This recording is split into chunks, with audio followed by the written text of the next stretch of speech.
बिस्मिल्लाहिर्रहमानिर्रहीम। अस्सलाम वालेकुम नाज़रीन। सर्दियों में चेहरे को खुश्की से बचाएं। ड्राई स्किन के लिए बेहतरीन इलाज, स्किन स्पेशलिस्ट का बताया हुआ घरेलू और सादा इलाज सर्दियों के लिए खास इलाज है। इसको आप ज़रूर आजमाएं।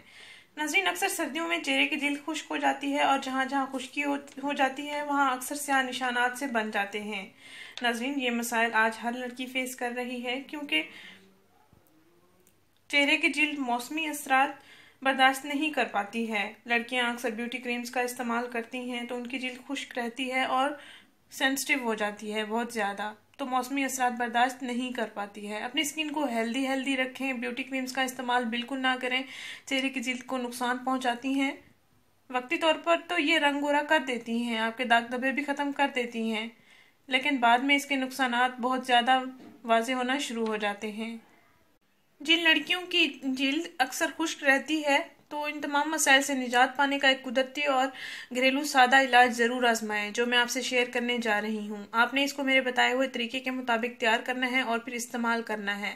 नाज़रीन, आपने करना ये है कि एलोवेरा जेल ले लें, कोकोनट ऑयल ले लें और ऑलिव ऑयल ले लें।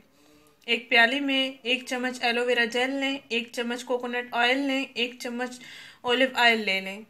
नाज़रीन, इन तीनों अज्जा को आपने एक प्याली में अच्छी तरह से मिक्स कर लेना है और फिर अपने चेहरे पर लगाना है। 5 से 10 मिनट तक आप हल्का हल्का अपने चेहरे पर मसाज करते रहें और उसके बाद नीम गर्म पानी के साथ आप अपना चेहरा धो लें। नाज़रीन, याद रहे दिन में इसका इस्तेमाल आपने 2 मरतबा करना है, एक सुबह को कर लें, एक शाम को कर लें। एक ही दिन में आपके चेहरे की खुश्की ख़त्म हो जाएगी, आपके चेहरे की सॉफ्टनेस वापस आ जाएगी और आपका चेहरा खूबसूरत हो जाएगा, आपका कलर भी फेयर हो जाएगा। इंशाल्लाह आपको ब्यूटी क्रीम्स इस्तेमाल करने की भी ज़रूरत नहीं पड़ेगी। नाज़रीन, परेशान लड़कियों के साथ ये टोटका ज़रूर शेयर करें। बच्चों के साथ भी आप ये इस्तेमाल कर सकते हैं। बच्चों के चेहरे की जिल्द अक्सर खुश्क रहती है, उनको भी आप इस्तेमाल करवा सकती हैं ये। नाज़रीन, इस वीडियो को ज़रूर शेयर करें, इस चैनल को ज़रूर सब्सक्राइब करें। शुक्रिया। अल्लाह हाफिज़।